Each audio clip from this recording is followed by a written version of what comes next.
You're listening to the Good for Business podcast, where we feature interviews, tips, and tricks from owners, operators, and innovators throughout Mississippi and around the world. And now, your host, Colin Krieger. Welcome to the Good for Business podcast. This is our second big episode. Today, I've got Scott Ferguson from Financial Concepts in the house. Welcome. Hey, thanks for having me, Colin. Looking forward to being a part of this. This is grown-up stuff here right now. So as we do every week, as you know, 2 shows in, start with the pedigree information. Who, what, when, where, and why are you? Yeah, well, I'm Scott Ferguson, born and raised right here in Columbus. Been here my entire life. I've got 3 children. My oldest, Bentley, is 18, just graduated high school. I've got a 9-year-old Myers who's going to be a 4th grader. And then I've got a kindergartner. My little girl, Dylan, is going to be in kindergarten this year. And then, of course, got my lovely wife, Whitney, who runs the Rowdy Foundation here in Columbus. Okay, and you live out in the prairie, and now your office is in somewhat prairie, I guess? Yeah. Well, I guess I'm a prairie boy now. And so we live out in the prairie, and then, of course, we built that new building out on 82 between Columbus and Starkville, the big greenhouse, as I call it. Thanks for taking the long ride downtown and not forgetting the city of Columbus. Yeah, no. Well, I'd like to go into the origin story of how you got into business as a business owner, how you learned to work, all that sort of stuff. So if you kind of want to tell me from baby 7-foot-tall Scott to current day 7-foot-tall. Yeah, I mean, I think my origin story is a little bit different than a lot of folks, especially the folks that are in my industry. Of course, I grew up around financial planning, investment advice. My mom started Financial Concepts way back in 1988. So I was born in 86. So I've been in this my entire life. I remember hearing investments, mutual funds, all that kind of stuff at the dinner table.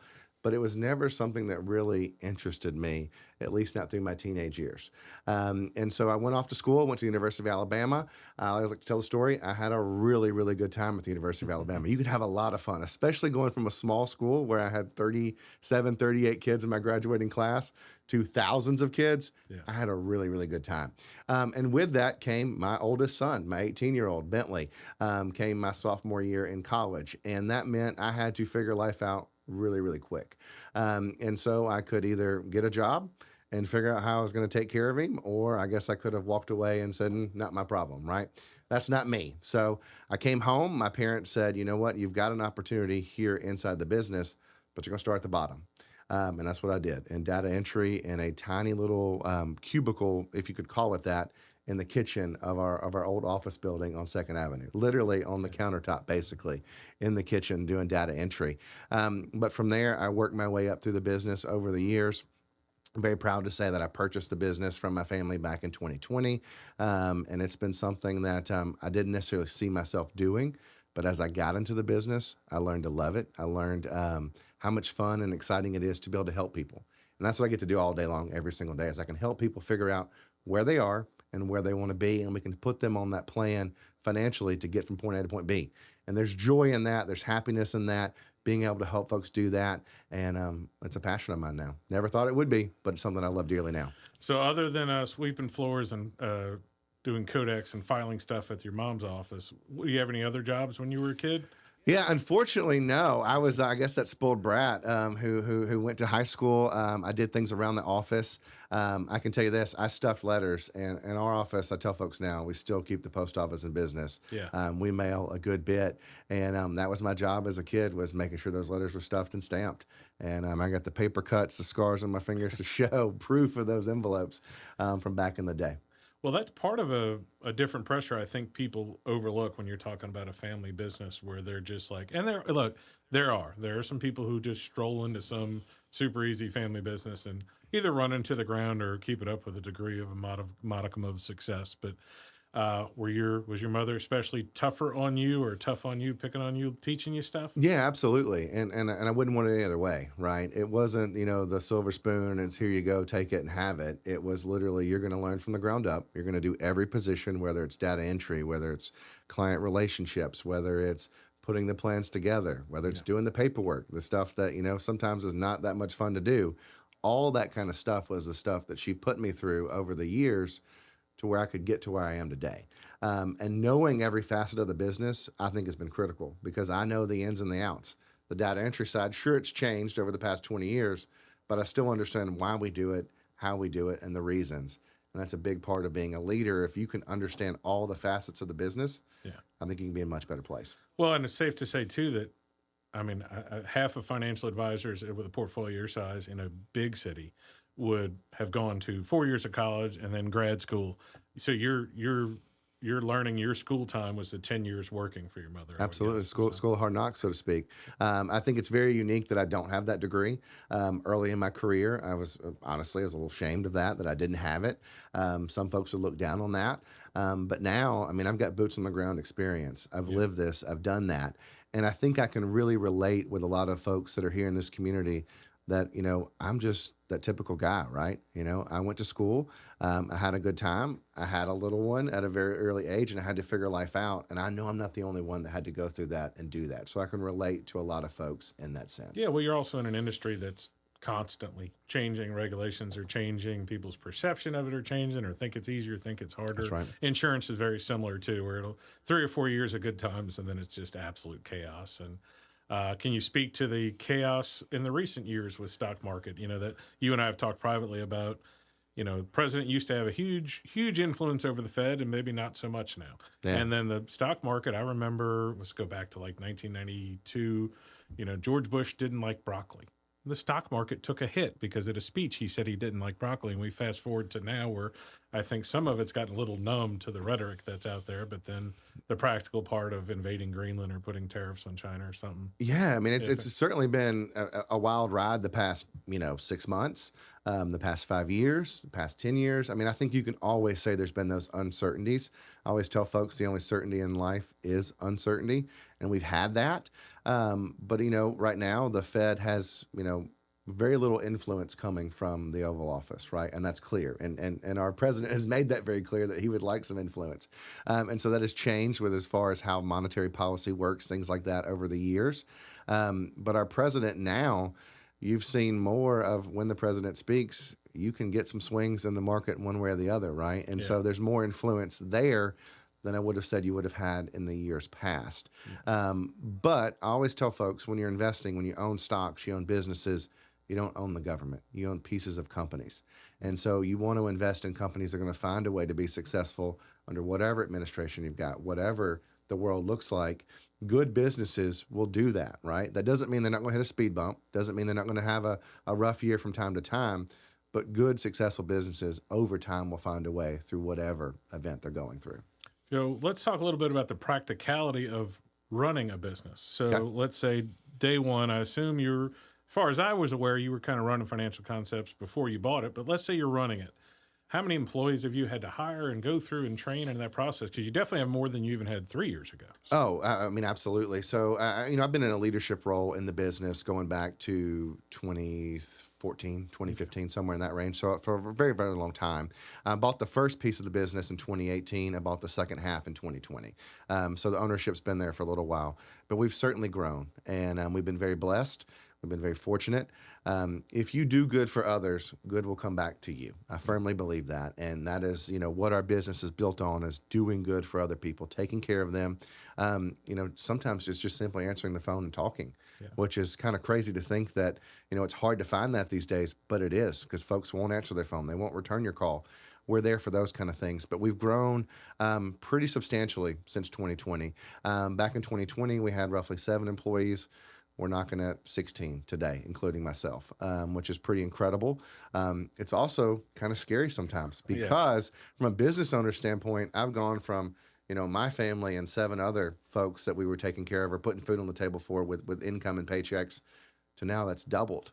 So that's how many more families, how many more children is the income from our office putting food on the table for? So there's a lot of pressure that comes with that. We talked about taking over the family business. Yeah. Not only is there that legacy and pressure of that, of wanting to continue. My mom started something great, built something great. I want to make it better.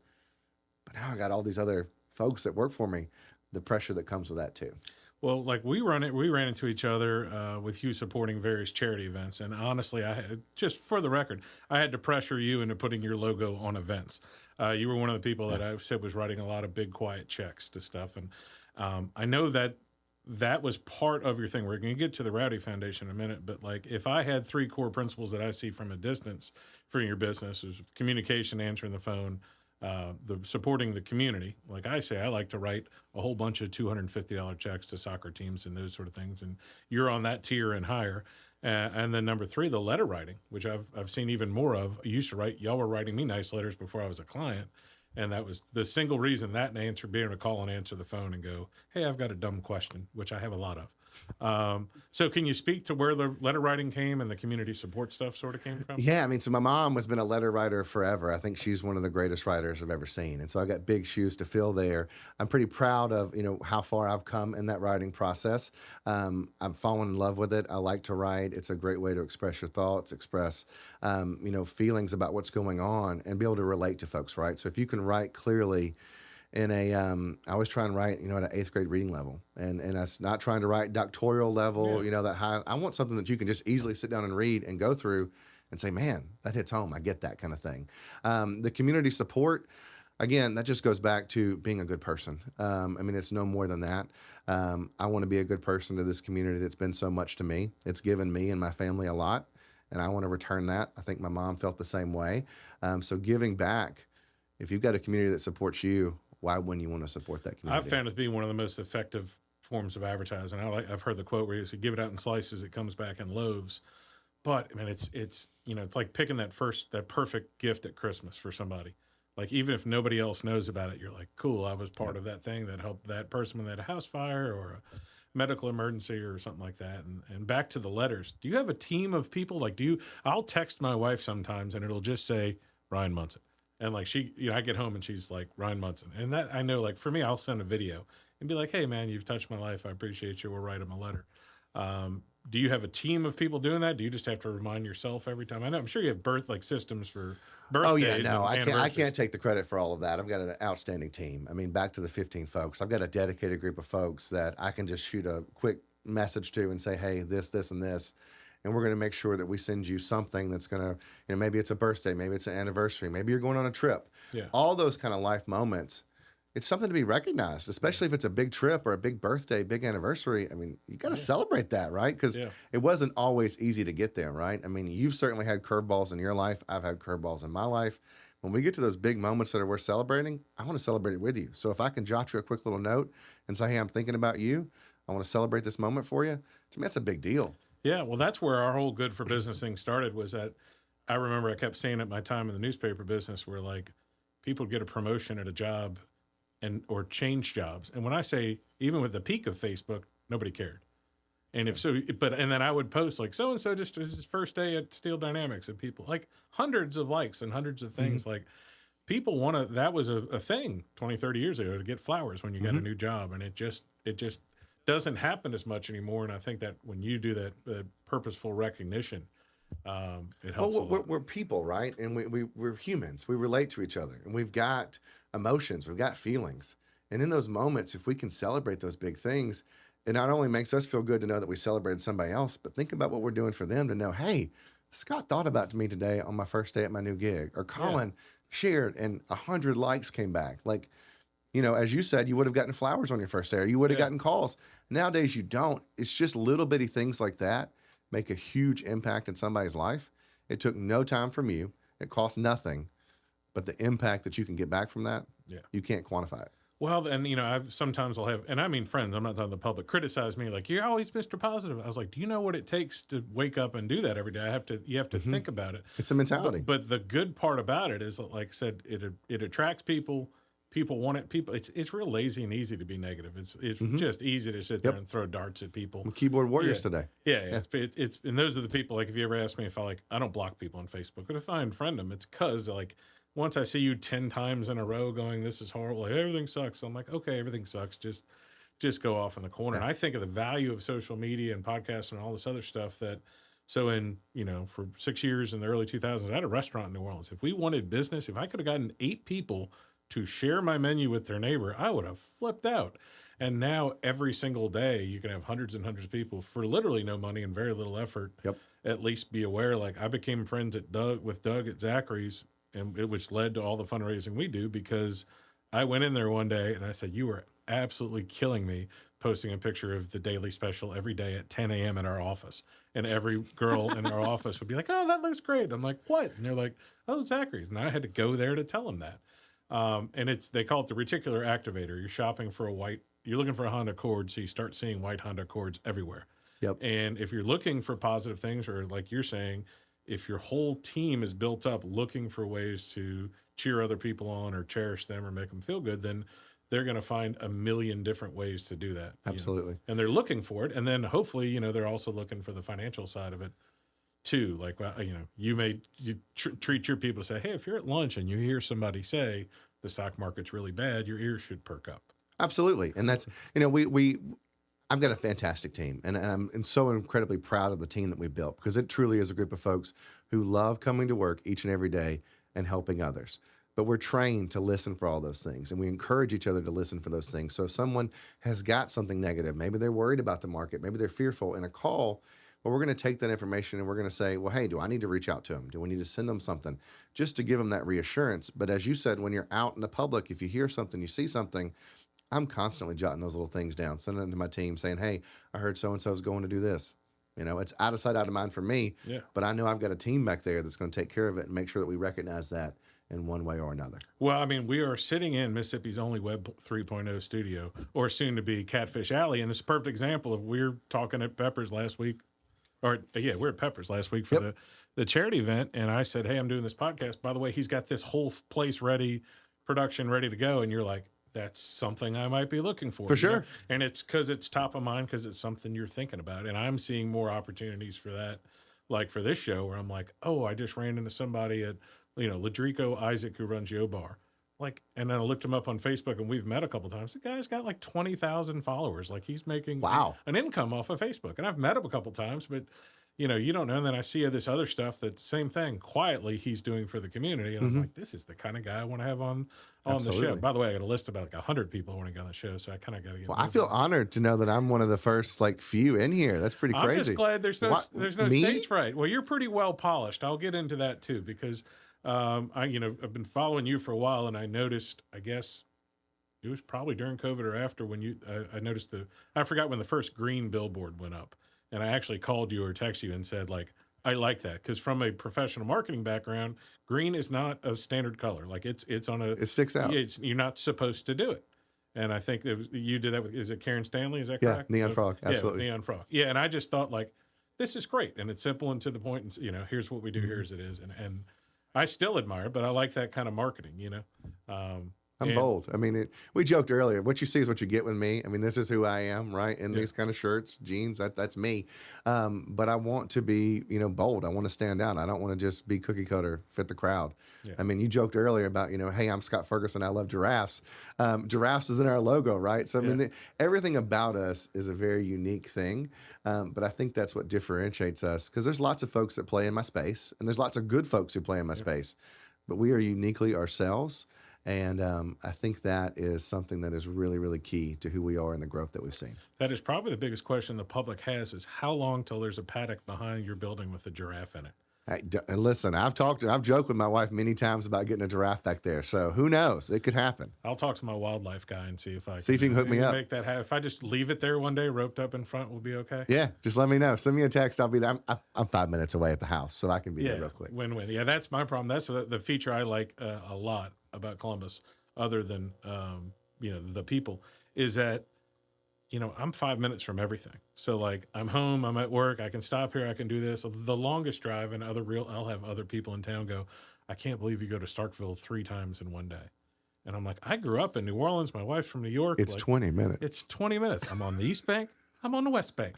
And I'll go over there, and I'm like, this is nothing. My wife and I will go to dinner in Tuscaloosa, and just people's minds are just like, but growing up in New Orleans, there's Winn-Dixie.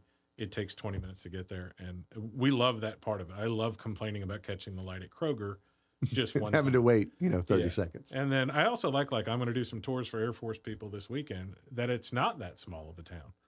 We're not the middle of nowhere. And Columbus and Starkville are thriving, despite most of the rest of the state is kind of hurting right now. There's a lot to do in this community. Yeah. There's a lot. And you've done a great job of getting that out there and promoting that with Good for Business, with what you do, your Facebook page, all that kind of stuff. So I want to give you a plug for a second.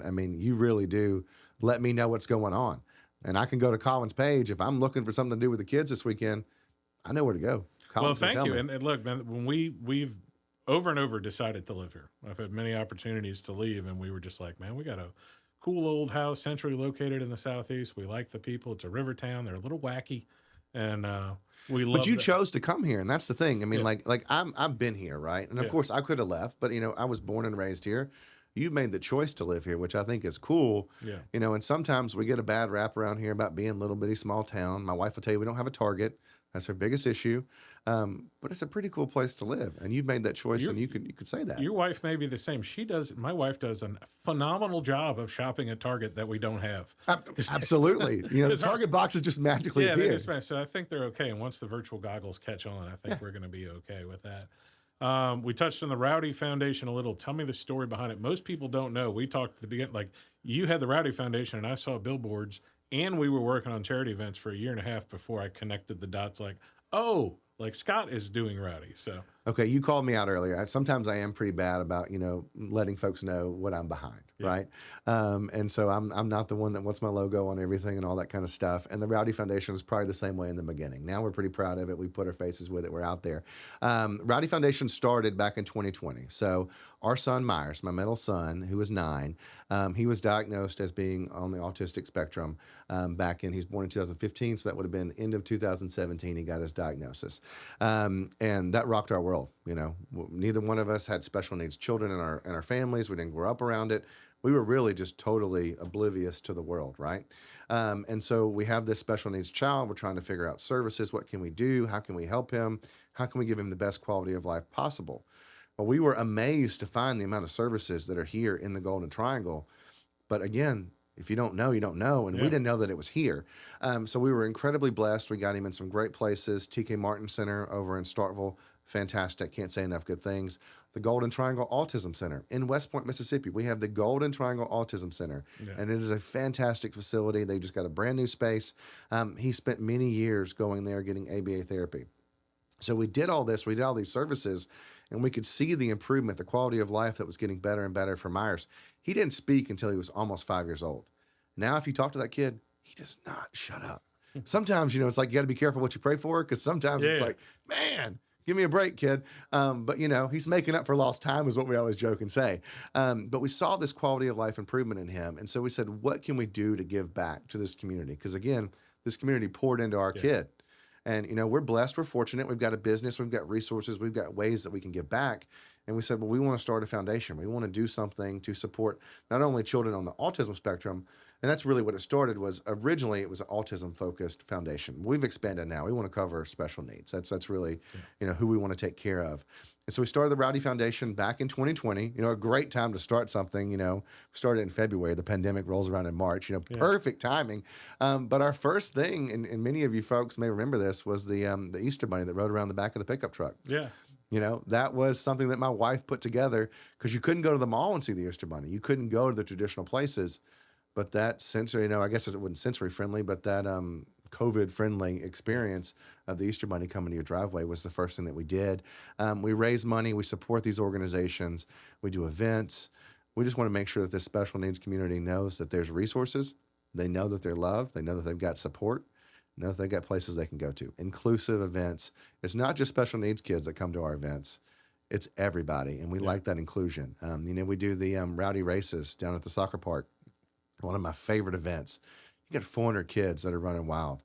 A lot of them are your typical traditional developing children. Then you've got your special needs kids, but they're all there together, and no one is noticing the differences. They're all doing that obstacle course together. Yeah. How cool is that? Well, especially living we are in rural Mississippi. We forget that a lot. Yeah. Like, I tell people all the time, like, how do you describe the area? I said, when you factor in the whole Golden Triangle and scooting over to Tuscaloosa, but I said mainly in the Golden Triangle, Red Lobster, Sam's Club, not coming. They're just not. That's like, right. There's probably an Aldi coming to Columbus pretty soon, but I was like, south, like, it's just not going to happen. Trader Joe's is not going to come to the Target, probably not coming. 14th largest SEC school area. They're just not. But, of course, the world's gotten smaller with shipping and all these other things. Right. But that's also part of the challenge of marketing. People don't realize that we have community counseling here and we have all the services you talked about. Y'all have become part of the marketing arm for these things. We talked before the podcast started about, okay, how do you get kids involved from the high schools here into the industrial sector? And the link will be like, well, we created all this stuff. Y'all do it. And EMCC has community university. And they're like, we have the community university. Well, y'all have the tech school. And the tech school is this. And then that forced in the greater scheme of the world, brilliant people to come up with Forge. You know, that Absolutely. said they from the ether, just like you did with Rowdy. They're like, here's a need. We're going to have to fill that space because sure. we're not. If you're in Atlanta or New Orleans, there's some organization that'll like the United Way that'll just pick up this thing and do it, and sure. they just can't. You know, and we're so proud that we have a marketing person, Renee Sanders, United Way, running there Yep. because she's going to take over the whole state eventually. You know, Seems like it. She's on her way. from one little county, but she knows how to say there's 30 service organizations we represent. Here's how to get use out of That's them. right. And that's a wonderful thing y'all have done is taken this sort of abstract need of like, hey, we need to know who do we call, where to go. Like I get calls for a lot of stuff that's not real estate. That's what it entices me or gets me excited the most. Is because they're like, hey, there's a pothole on this street. I'm like, Well, you and I joked about that last week. Is anytime I've got something like I'm like, oddball question, I'm just going to text Colin and be like, who do I talk to? Colin probably knows. yeah, and because I've asked myself, or I see somebody complain, and I was like, I want to make sure the right person gets blamed or the right person has a chance to fix it. Because as I said at the inauguration thing the other day, like the people who are elected, I mean, 99% of them really, especially the local level, want everything to be great and everything to work right. Because their kids are here, their families are here. The guys here. on public works don't like getting yelled at.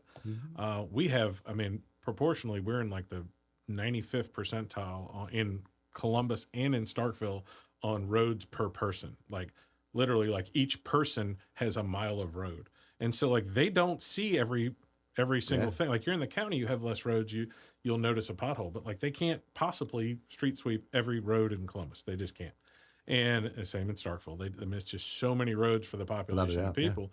They don't know until you tell them. So a lot of people start with the complaint as opposed to starting. And the city, to their credit or to their disdain or whatever, tried to do like an app. And the app's still there, but it just wasn't. We're not a big enough area that we probably need it where you could just text your councilman and be like I apologize to Gary Jefferson, who's our new councilman in Ward 5 at the inauguration. I said, I got your cell phone number. You're in trouble now because like I see something. I'm like, I used to text Stephen Jones. I'm like, hold just the address, and like I'm sure he's like, dear Lord, another one, you know. But the people, they want to fix this stuff. That's right. They do not want it bad, and just like the autism and stuff. People, I connected with Doug at Zachary's and Callie, and they were doing fundraisers for the American Heart Walk, and people weren't showing up. And I'm like, why are you doing the fundraiser? And like, well, my kid's on the spectrum, or my kid's got a heart disorder. I was like, if you push that in the way y'all push Rowdy, then it's going to touch somebody's heart and get them a little more motivated to help. Right. So, how's the new office going out there? We're loving it, man. We are absolutely loving it. It's and a lot of folks don't know this, so we're known for the little greenhouse on 2nd Avenue. Yeah. But there are actually 4 houses on 2nd Avenue that I had folks in because you can't fit 7 or 8, 9, 10 people in that little greenhouse on 2nd Avenue. It just does not work. Yeah. And so we had multiple different spaces and houses all on that street, but it just didn't create any kind of collaborative workspace. On a rainy day, no one wanted to come over and see me. Cold day, nobody wanted to come and see me, right? So now we're in a space where we can all work together. It's built around what we do, the people that we serve. I am so excited about this space, and I can't wait to see what it's going to do for us, not only this year, next year, 5, 10 years down the road. We're very, very excited about what we're going. I think it's interesting being near the industrial complex, too, where you've got $10 billion worth of buildings being built. And I saw some, in case y'all didn't know, several couple out of country private jets landed last week at the airport. I did not see that. Yeah, and I saw some unmarked black cars driving back and forth to the old Link office. So, there's people looking at the new Cinco mega site, and that happens a lot. And they'll sometimes get really, really close and not do anything.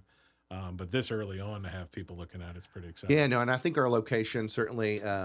I'd be lying to you if I didn't tell you that, certainly all those folks that work out there are close to that. That certainly helps.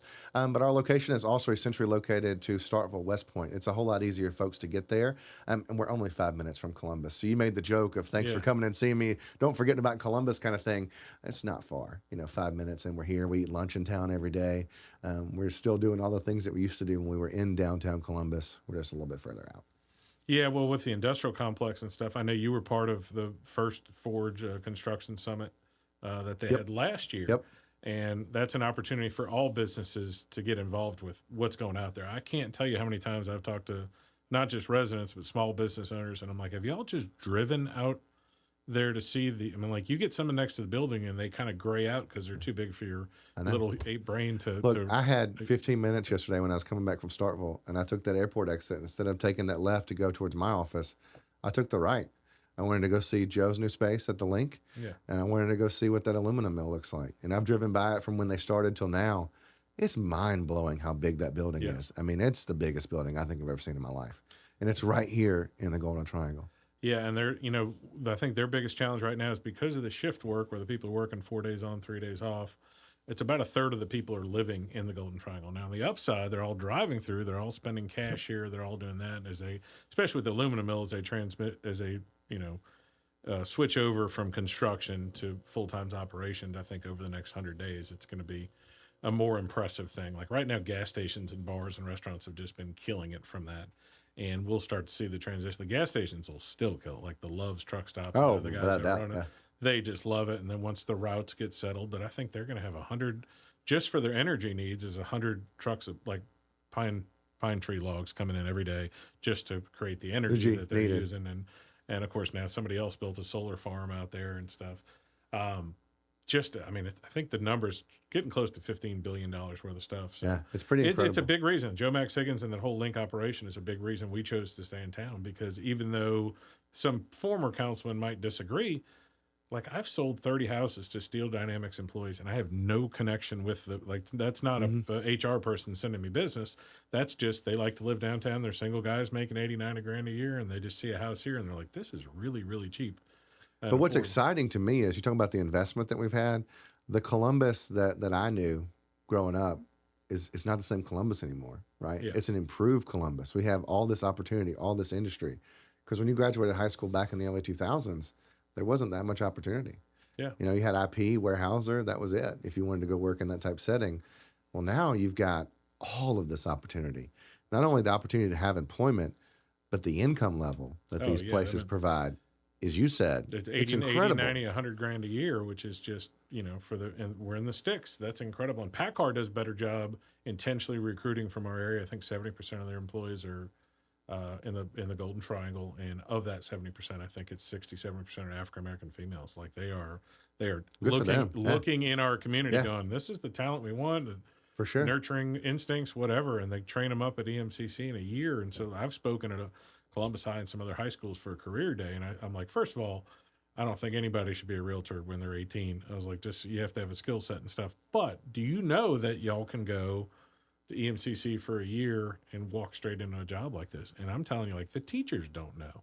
And I've had that discussion with people. You can walk into a job where you're probably making more money, or at least as much money as the teacher's making at 18 years old. Yeah. It's hard to say. I think one of the teachers was trying to get a number for it. But yeah, that's a conversation for another day. Teachers need to be paid more, but my goodness. That's a whole nother discussion. Yeah, that's I was just talking to somebody this morning, and they were like, my friend Stephen Jones is the new mayor, and he's like, what's he going to do about these firefighters? I'm like, you live in the county. And he's like, so what? I have a vested interest in me. These are good people. I'm like, you don't pay your firefighters.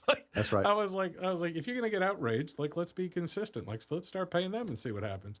And that's one of the things. Like, it's still Mississippi. That's right. And our outward, no matter how much we have said the grades have gone up in the schools, like coming from the outside, like the way people perceive us, like I do a lot of tours for factories and stuff where people are coming.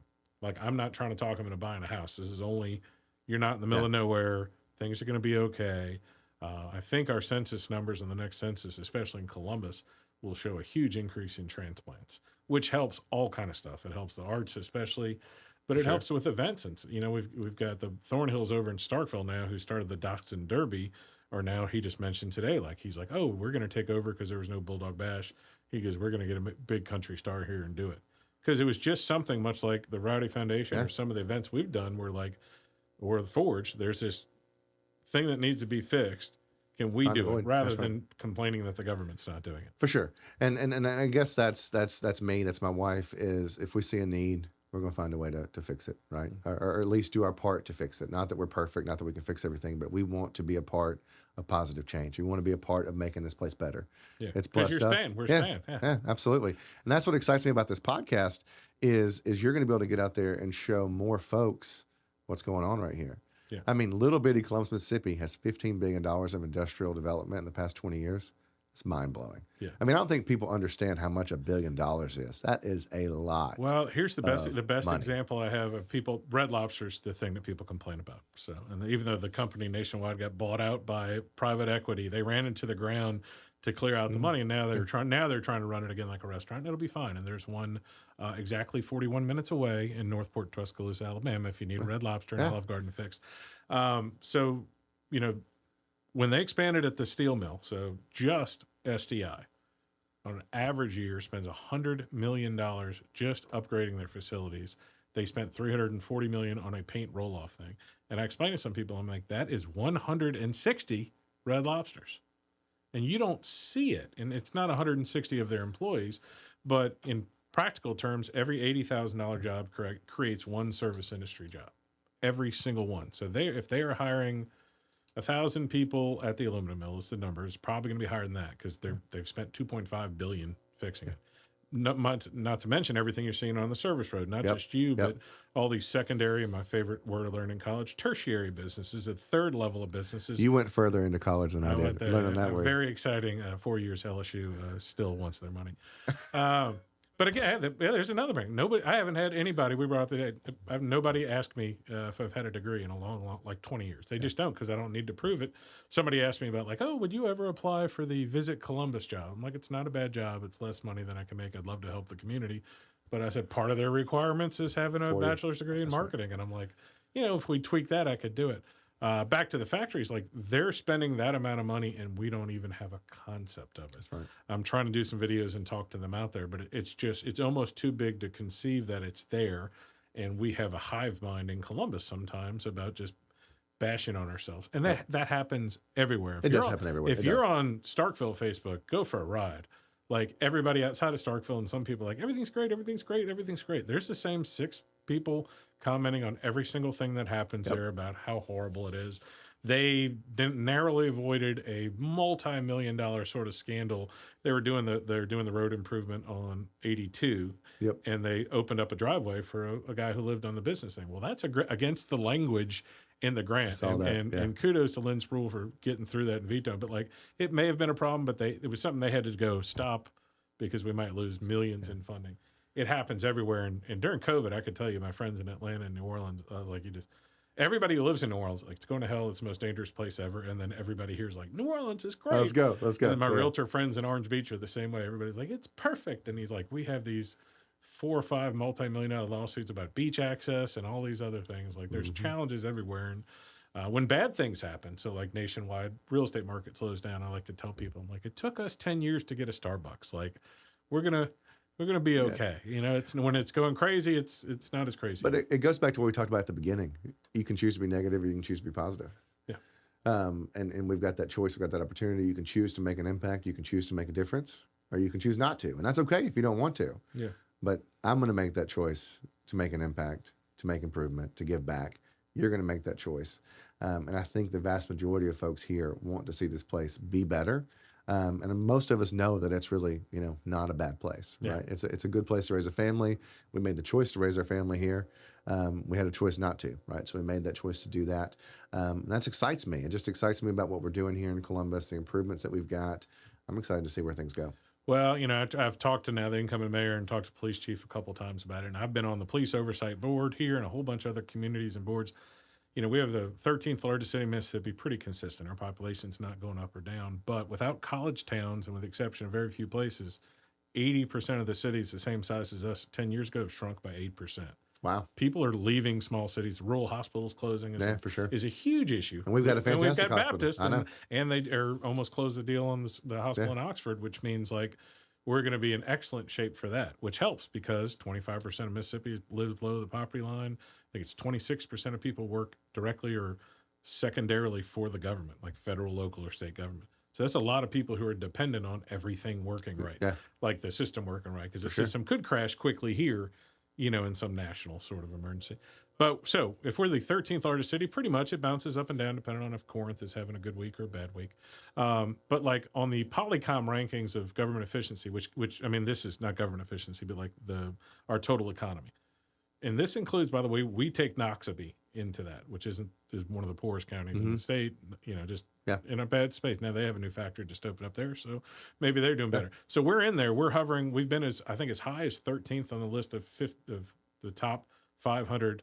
It's the little metropolitan area, yeah. micropolitan. Yep, There's yep. the word for it. So we, in that list, we've been as high as like 9 and 11. Right now, we've been bouncing forth in the 80s or 90s. Starkville's in the 200s, West Point's in the 400s. Yet we have this mindset. I think a couple politicians kept saying, like, we're getting passed up by West Point and Starkville. I'm like, well, West Point's doing better, you know, and Starkville's doing fine, but Starkville's very dependent on the government too. Yep. And there isn't anything, we got to stop comparing ourselves to Starkville. Like, we're not. They have They're a Starkville, we're Columbus. $1 billion government project going on there constantly. Nothing wrong with it. It's Yep. great, but like, we're not the same thing. right. And we don't even compare ourselves to anybody. And maybe you could say Natchez, but we're doing better than Natchez. People aren't staying here as long to look at an old house, but it's cool. But in that regard, we have the third biggest TV station in the state. We have the third biggest daily paper in the state, and we have the largest weekly paper in the state that focuses on crime and politics. See, we wake up every day, or if you're reading the news at all, looking at a lot of times the worst you have to offer. But to their credit, like the Packet has a whole section of good news, the B section that I started when I was there. The Dispatch, vast majority of sports and local is good news. That's right. And if we didn't have the Dispatch doing the investigative journalism and covering the politics, then WCBI like doesn't have the resources to do too much either. So like, we're blessed in that respect, but everybody hears that this is happening bad in Columbus. That's like Oktibbeha County / Starkville's had a real rough year with shootings this year. Like, they're way ahead of us. Well, the other thing, we talked about this at the beginning, is, you know, everybody's got a keyboard now. So you hear a lot more of the negative, right? Or someone can instantly be out there and be like, oh man, I had this horrible experience. I hated this. Yeah. And you can bash somebody real quick. It's real easy. You can get it off your chest. You can move on. But the impact it can have on others, because they're going to read it, they're going to see it, they're going to hold on to that. They're going to remember that about this place, that, and the other. And so again, I think there's some responsibility in us, of us holding back from just going out there and unleashing. If we had a bad experience, maybe we need to address it with the manager, the business owner, those kind of things, instead of just going straight out there. I think it's my job and obligation to put out the good news, you know. So absolutely. I'm in real estate. Ding. But perception is reality. And sometimes, like, it's so negative. I can't tell you how many realtors and politicians and other people I've told in the last 6 months that the city of Columbus was up 10% in real estate prices last year, and Starkville was up 5%, West Point was up 5%, the country was down 3%. And they look at me like, nah. And I'm like, no, it's true. And they're like, including Caledonia. I'm like, no, the city of Columbus. They're like, I don't think so, because their perception of it has been so ruined. But other people, like, the good example for me is the Brislins who live downtown. They're like me. Everything's sunny and there's been one home invasion down in the core part of downtown in the last 8 years. Like, there's nothing. Like, there's just, you can't leave a bike in your front yard, but you can't do that in New Orleans or any. And, you know, if I always say, like, if you want to target a Red Lobster, that means you have a city of 200,000 people and you're going to have more crime. Well, you know, it goes back to my world on the investing side. You know, the perception is everything, right? The pain of a loss hurts twice as much as the reward felt from a gain. All right, there's proof behind that. There's studies that show that. And so I love to, Franklin Templeton every year puts out a study, and they ask folks, you know, what do you think the market did last year? Up, down, positive, right? And 90% of the time, if the market gave you a positive return, folks are going to say it was a bad year in the market. I think the second time it's mind blowing. I think, you know, we talked the other day, we had like three dips or crashes at more than 5% like in the last year. And you sent me a letter the first time we had some money with you. You sent me a letter, and I'm like, I didn't know until I saw the letter, because I'm not watching the 5 o'clock news. Number one, I'm either working or I'm studying, or it's just such bad news. Like, I don't need to watch. Like, people bash WCBI here, and I have friends at TVA too, but TVA's first 3 minutes of their news is always like, this is the worst. It's the end of times. Things are over. It's not going to happen. And so when I got that letter, I called you. I'm like, you don't need to send me the letter saying it's down. I'm not taking my money out for 20 years, you know? And I think I also, which I don't know if many clients get to tell you that, but I told you, I'm like, just go absolutely crazy with this. Do whatever you want. And he's that's like, not what most folks say. That is not what most folks say. I was like, yeah, take it for a spin, have a good time, because I'm not going to watch it. And I'm one of the people, the Dave Ramsey type things, you're betting on America. And so if America crashes and you have if America crashes and somehow the stock market's great, you know, your money's not going to help you buy a generator. That's right. And if it crashes and it goes down, it's going to be a relative number anyway. And if you believe you need to live in a bunker, go buy yourself a bunker. For sure. So you can find them a piece of property to put a bunker on, I'm sure. Yeah. This isn't an advertisement, Scott. Come on. Do a little bragging on your oldest son. Now he does. Is it Helix? Am I correct? Halise shooting. Sounds Yeah. close enough. Yeah. So he is. Well, close enough doesn't work. Yeah. Well, yes, that's right. Close enough only counts on horseshoes and grenades. When it comes to a shotgun, you can't be close enough. No. He is a fantastic shot. He's a competitive shotgun shooter. He shoots Halise, and let's brag on the community again. Going back to West Point, you've got one of the finest facilities in this entire country. Honestly, we've traveled to Argentina to shoot with my son, and we've seen their facilities. Prairie Wildlife, it's unbelievable what they've got over there. And it is a hidden jewel. It's open to the public. It is a fantastic place to go and check out. That's where we shoot. That's where he practices, all those kind of things. But yeah, he's a competitive shotgun shooter, and he competed on the U.S. team a couple of years ago and for the juniors. And I'm very proud of what he's been able to do. And it's spread to the entire family now. So, right, it's a hobby that we were able to pick up because, we go watch him shoot. Yeah. Well, you kind of like, you're just sitting around. You're like, well, I want to go try. I'm nowhere near as good as he is. I'm not good at all, right? But I have fun. And then we got my wife a shotgun for Christmas. So she goes out there. Now, she's a pretty good shot. Something about that female, she's got that, like if you put that target out there, she's going to break it kind of thing. Well, don't act up then. Yeah, I know. I've learned I can't act up because she will get me coming out of the driveway. And then, even our 9-year-old son, now he's got a tiny little, it's a shotgun, yes, but it's a tiny little small shotgun getting started. Just learning a few things, and the 5-year-old says, when can she get one? And I'm like, not quite yet. You got to be baby. careful. That's how my friends were. I won a shotgun in a raffle over in Starkville that a real estate company did there for one of the benefits there for the lodge over there. And my friend Nathan Wilson, who is now the executive director of the Mississippi Wildlife Federation. That's what you said, yeah. Yeah, and I immediately just gave it to him because all of my friends are like, Colin's not hunting, Yep. They actually, with Leadership Golden Triangle, whatever that the link has for adults. Yep. We went around and we got to go to the sheriff's department, and they were showing us their guns, and I know everybody at the sheriff's department, so they were like, hey, y'all want to shoot a gun? And they're like, yeah. And then they're like, Colin. I'm like, oh, I've never shot a gun. And they're just looking at it like, you're from Mississippi. I'm like, well, according to a lot of little old ladies in big white houses, I'm not from here. Yep. I've been here 20 years, but I ain't from here. And they let me shoot a fully automatic weapon. So the only time I've shot a gun was a fully automatic. And I'm like, I'm out. Now, Nathan swears he's going to teach me and take me on some turkey hunts and stuff. Turkey hunting's fun. You'd enjoy that. It's a good time.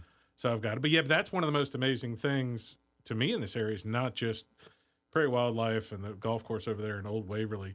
There's money in these hills. Like there are opportunities to talk to people such as yourself, and that's what I'm trying to get on the podcast, of business owners who are just thriving and not just old school, simple. Like, of course, there's simple stuff like farming and things, but there's other people who are doing very complicated high-end businesses. The Burns Dirt Development have gone from a small dirt operation to $20-30 million contracts. They got 50 trucks around town.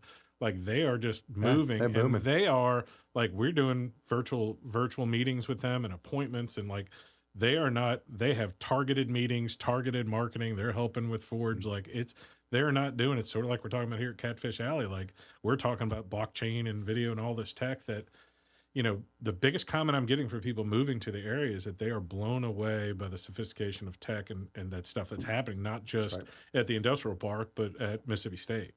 Like, they've, I think, one of the top 20 supercomputers in the world. Yeah, it's pretty cool what they've got over there. The National Center for Unmanned Aeronautics, and like the Air Force Base is getting involved in that. So it's neat because we had, during COVID, I had 4 or 5 people move here who were still working from home. And some of that's ending, some of the tech stuff ending. But there's a lot of people who are like, I can buy a house here for, the Imes house got bought for a couple $1 million from a couple that lived in Seattle in a residential neighborhood. And their house sold for $3 million, like a little ranch house. And they came out here and they bought, a fantastic, beautiful estate. But it's so great to have people like that, because as I talk to my kids about, like, just having conversations, getting in the room with people, you don't realize they know somebody who knows somebody. Like we went up at Ole Miss, my daughter's getting orientation. We met a roommate, and I'm talking to her dad about like pizza ovens and stuff. I'm like, so what do you do now? And he's like, oh, I do engineering machining parts for SpaceX, like for one of their biggest supplier. You told me about that, yeah. And I'm like, well, that's what my middle daughter's into. Not that I need a job, but now I have like, oh, how do I get a job? Or what should I study? Like you have a direct contact. And we have an amazing network of that here where just like I'll run into somebody and find out that they've earned millions from the guy that patented the trolling motors from Columbus, and I think we talked about like foam mattresses. The guy that did foam mattresses, like the original rollout foam mattress, is a dude that lives. It's pretty incredible. And there's lots of hidden gems like that. There's lots of of folks that you just don't know, quiet folks. And quiet folks that are doing a lot of good things in this community too, right? Yeah. So some of those folks don't like to be acknowledged, but they're making moves behind the scenes doing stuff. But it's cool to see all the different things that we've got, right? We've got the big factories, we've got the industrial stuff, but then we've got the stuff like over at Prairie Wildlife. Mr. Jimmy has built a world-class facility for hunting, shooting, that is right here in Columbus, Mississippi, right? That folks from all around the world come here to see. I just think it's exciting, all the opportunity that we've got. There's more opportunity here now than there's ever been before for a young person getting out of school or for somebody moving here to Columbus and Lowndes County. You can't tell me there hasn't been this much opportunity in any other time. No, that's been great. Like I said, I've been here 20 years, so you can drop a pin. Joe Max Higgins was a couple of years before me, and for me to come in here, and they were digging up the soccer complex in the Riverwalk when I got here. The bridge was still rusty. Downtown was probably 60% occupied. It's 100% occupied. Like downtown's full. That's right. You know, we have some people who tell me simultaneously, be like, "This place is falling apart. Downtown's crumbling." That's right. And they go, "And there's not enough parking." I'm like, well, which one is it? Is there not enough parking? Well, I mean, look, I'll put it to you like this, and you did not do this. You didn't do this sale, but I had the 4 pieces of property on 2nd Avenue. Yeah. I assumed I was going to hold on to those for a very, very long time. Yeah. They sold on the private market within a week. So, I mean, it just tells you that folks are interested in being in downtown Columbus. They're interested in doing things, revitalizing things, putting stuff to work, which to me, when I was a kid, that wasn't the case. No, not at all. So that's exciting. Well, speaking of all the industry and stuff and everybody working at these great jobs who should invest money with you, as we wrap it up, plug away. Tell me, how can people get in touch with you? How much money should they give you? How much should I get out of that? A little cut? Well, there's all kinds of rules and regulations for that, Colin. So we'll talk about that another day. But no, again, Scott Ferguson, Financial Concepts is the name of my business. Look for the folks with the giraffe on the sign out front. We are on Frontage Road, 2980 North Frontage Road to be exact, in between Columbus and Starkville. You can find us on the web, www.fincon.net. Find us on Facebook, all the social media.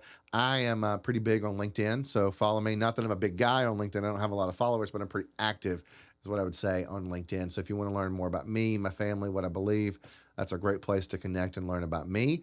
But as far as helping folks, I want to help anybody, right? Anybody that wants to make an improvement in their financial life and their financial future, we want to do that. I know a lot of folks have a minimum balance that you got to have to get started.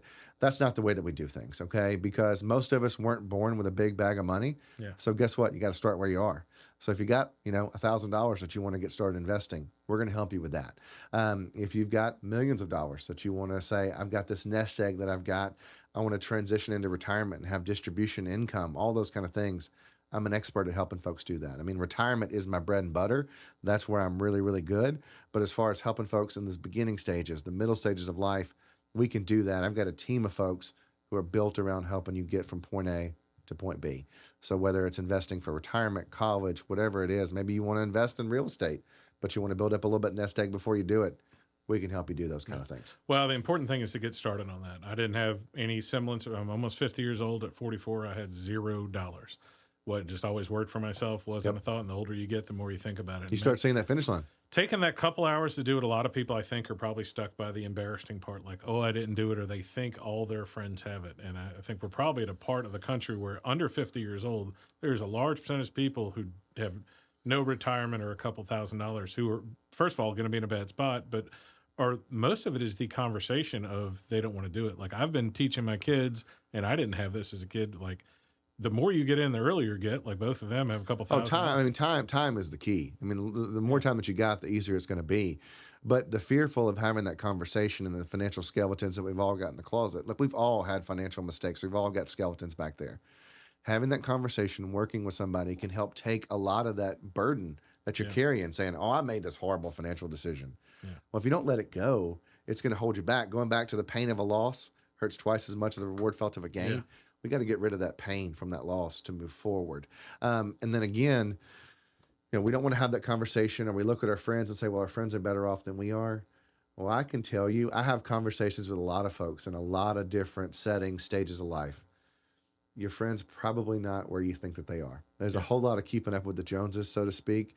And somebody may drive that fancy new shiny car, but it may be financed for 1,000 months. Yeah. I mean, you can't finance it that long, but you get the drift, right? And so making sure that you're not comparing yourself to somebody else and focusing on yourself, your own goals, That's the key. And this is what we do all day long, every day, is helping folks figure those things out. Well, SP, I'm passionate about taxes, especially for small business owners, and I preach it from the mountaintop to all my friends, and very few of them want to actually talk about it because it's their number one expense as a small business owner, but they're just like, they don't want to share that I don't make this much or I don't look like this. Right. And it's a hard thing. It's just a hard thing to talk about. As far as bad financial decisions, our guest next week will be my wife, who will talk for 3 hours on the multiple bad financial decisions I've had, including buying a house without telling her. So one time, Colin, man, it was a rental house. It was a good deal. The deed came in the mail, and she just wanted to know what I was doing. So okay. I thought you were going to be on the couch. By the way, how long were you on the couch? A little tip from your Uncle Colin: don't do that at all. So what's the next event coming up for the Rowdy Foundation? Yeah, we've got a big event coming up. So Rowdy's Roundup is coming up on September 25th at Prairie Wildlife in West Point, Mississippi. It is going to be a clay tower shoot. We're going to be raising money for the Rowdy Foundation so that we can do the events. We do Sensory Santa. We do a basketball tournament. We do rowdy races. We do movie events. We do all these different things. Not only is it going to fund those events, but it's also going to allow us to go back out there and support those things in the community, whether it be TK Martin, the Golden Triangle Autism Center. So come on out. There's information on our website, getrowdy.org, where you can learn about this event. You can sign up for it. We are looking forward to having a great time in September. Should be dry weather in September. And come out there and let's have some fun shooting some clays. Well, good deal, man. It's been great having you here today. This is the Good for Business podcast, and y'all go make some business.